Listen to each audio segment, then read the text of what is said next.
मुज़म्मिल साहब, पहले तो ऐसा लग रहा था कि सिर्फ हमारे फाइनेंस मिनिस्टर जो है वो एक डिनाइल में है, लेकिन अब ऐसा लगता है कि स्टेट बैंक गवर्नर भी एक डिनाइल में है और एक पॉजिटिव पिक्चर पेश की है उन्होंने अपने एक पॉडकास्ट में, जिसमें उन्होंने कहा है कि हमें अपनी डेट ऑब्लिगेशंस को लेकर किसी किस्म की फिक्रमंद होने की जरूरत नहीं है।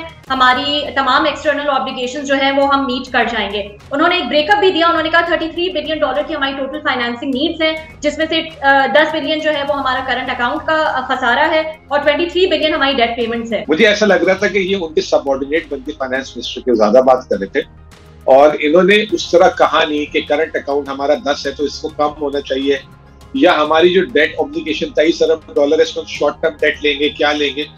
इन्होंने कहा नहीं, ये भी हो जाएगा, वो भी हो जाएगा, ये भी हो जाएगा। तो मार्केट उसको बाय नहीं कर रही। मार्केट सिर्फ उस वक्त बाय करेगी चीजें जब आपको प्रोग्रेस नजर आएगी, और अनफॉर्चुनेटली स्टेट बैंक इस वक्त जो है एंटी प्रोग्रेस में जो है सबसे आगे है। आप देख लें, एलसीज नहीं खुलती, लोगों को डॉलर्स नहीं मिलते, ठीक है ना, इंपोर्ट जो है उस पर रिस्ट्रिक्शंस है। ये एक तरफ तो कह रहे हैं कि 90% हमने इंपोर्ट अलाउ की हुई। आप किसी से भी बात करें जाके, वो सब यही कहते हैं कि भाई हमारी ना एलसी खुलती है ना डॉलर। एलसीज के हवाले से उन्होंने कहा कि हम बिल्कुल कंफर्टेबल पोजीशन में हैं। ऐसी कोई बात नहीं है कि एलसीज नहीं खुल रही हैं। एलसीज बिल्कुल उन्होंने कहा कि खुल रही है, बल्कि उन्होंने ये भी कहा कि अक्टूबर एंड तक जो भी इंपोर्ट रिलेटेड डिलेज थे, जो बैकलॉग था, वो क्लियर कर दिया गया है अक्टूबर एंड तक का। लेकिन अभी इस वक्त कोई पॉलिटिकल पार्टी तो नहीं बोल रही ना। आपने देखा होगा आज से 4-5 दिन पहले फार्मास्यूटिकल वालों ने चीखें मारी कि हमारा रॉ मटेरियल इंपोर्ट नहीं हो रहा। कल आपने देखा होगा OICCI जो ओवरसीज चैम्बर ऑफ कॉमर्स है जी, वो जो है उन्होंने एक शो भी किया, उनकी एक प्रेस रिलीज भी निकली। जी। फिर उससे बड़े एक क्या दलील होगी कि फाइनेंस मिनिस्ट्री ने इंस्ट्रक्शंस दिए हैं कि डिफेंस की भी अब एलसीज के लिए परमिशन दें। पहले कभी आपने सुना होगा ऐसा? डिफेंस एक ऐसी चीज है जिसकी मतलब हमेशा से पर्दादारी भी होती है, क्योंकि you get lot of sensitive things also. वहां तक बात चली गई भी है। फिर उसके बाद आप सुन ही रही होंगी कि पोर्ट में जो है GMO सोयाबीन फंसा हुआ है मुर्गी वालों का। हर आदमी स्पेयर पार्ट्स तक की जो है इंपोर्ट अलाउ नहीं कर रहे। अब रॉ मटेरियल पे प्रॉब्लम आ रहा है। तो आई थिंक कि स्टेट बैंक गवर्नर की पॉडकास्ट करने पे और उनके बोलने से बात, क्योंकि ये स्टेक होल्डर जो है ये जो बोल रहे हैं, और ये कोई सियासी जमात नहीं बोल रही। अच्छा मुज़म्मिल साहब, ये बताइएगा, ज़ाहिर स्ट्रेस तो है मार्केट में और वो हम देख रहे हैं। इंपोर्ट पे एक्स्ट्रा ऑर्डिनरी कर्टेल्स लगाए गए हैं। एक तरह से एक्सचेंज रेट को कंट्रोल करने की कोशिश की जा रही है, लेकिन दूसरे तरीकों से। लेकिन जो दूसरे मेजर्स लिए जा रहे हैं, आपके ख्याल में वो सही हैं, वो सस्टेनेबल हैं? आप ड्यूटीज बढ़ा दें, आप एक्सचेंज रेट को इस तरह कर दें कि आप बाहर से इंपोर्ट को नॉन कम्पेटिटिव कर दें। इंपोर्ट बैन लगाना जो है ना कोई हल नहीं है। अब आप देखिए, इंपोर्ट बैन होने से कितनी इंडस्ट्री एक तो बंद हो गई, रिटेल एंड होलसेल सफर कर गया।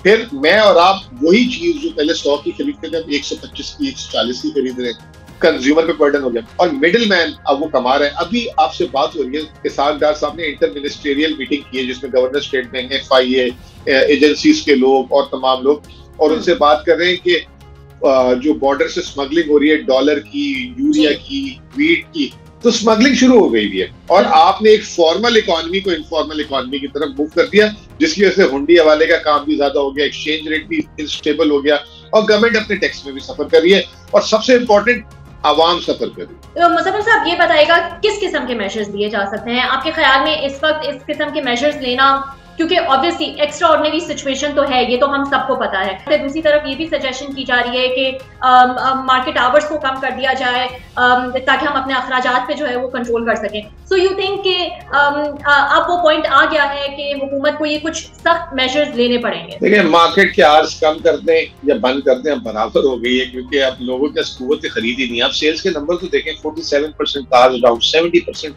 मोटरसाइकिल सेल्स डाउन, ठीक है, सीमेंट की सेल जो है 23% डाउन, हर चीज की, कपड़े की सेल डाउन। तो अब वो मार्केट आवर्स की बात ही नहीं है। लोगों दुकानदारों से पूछे, वो कहते हैं सन्नाटा है। पॉइंट ये है, जैसे आपने एक बात की क्रेडिट कार्ड, इन्होंने $30,000, अभी भी $30,000 का मतलब होता है 75 लाख रुपए की आप क्रेडिट कार्ड की ओवरसीज स्पेंडिंग कर सकते हैं। That is too much.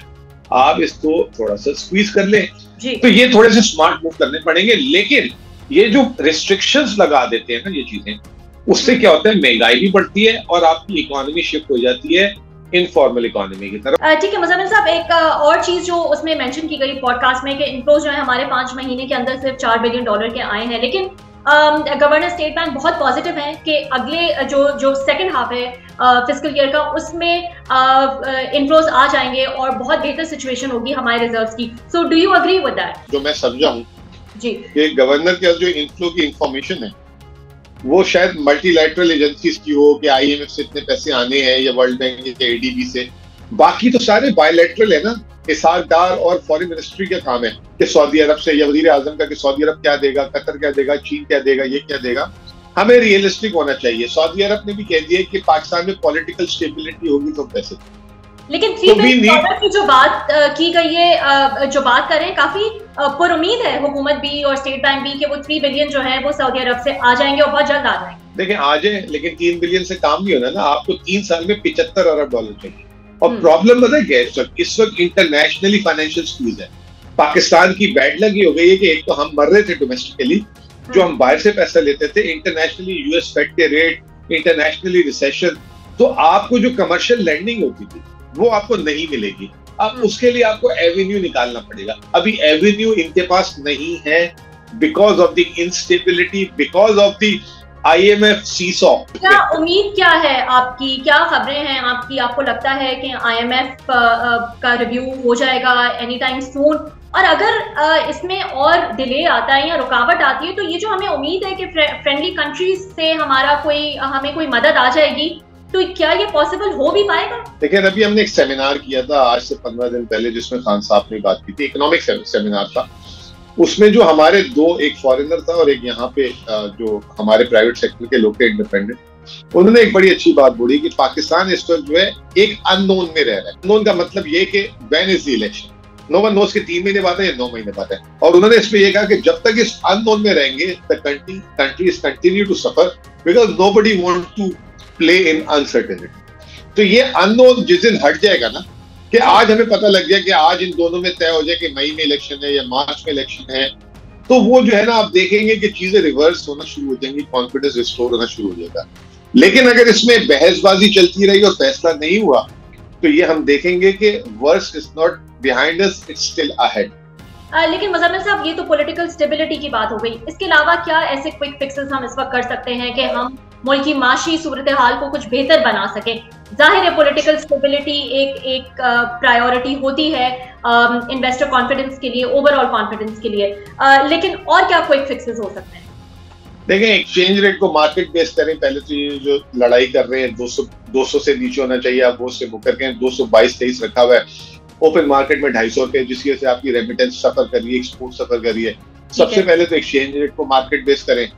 दूसरा IMF को रिस्टोर करें, जो भी है वो जो कह रहे हैं इस वक्त कर ले, ठीक है ना। बाकी बात की बात जितना डिले होगा उतना हम सफर करेंगे। तीसरा, ये जो हमने रिस्ट्रिक्शंस लगाई हैं इंपोर्ट्स की, इसमें जो है कोई हम रास्ता निकालें, इन लोगों के साथ बैठे, इनको कहें कि कुछ डॉलर आप अरेंज करें, कुछ हम करते हैं और उसको खत्म करें।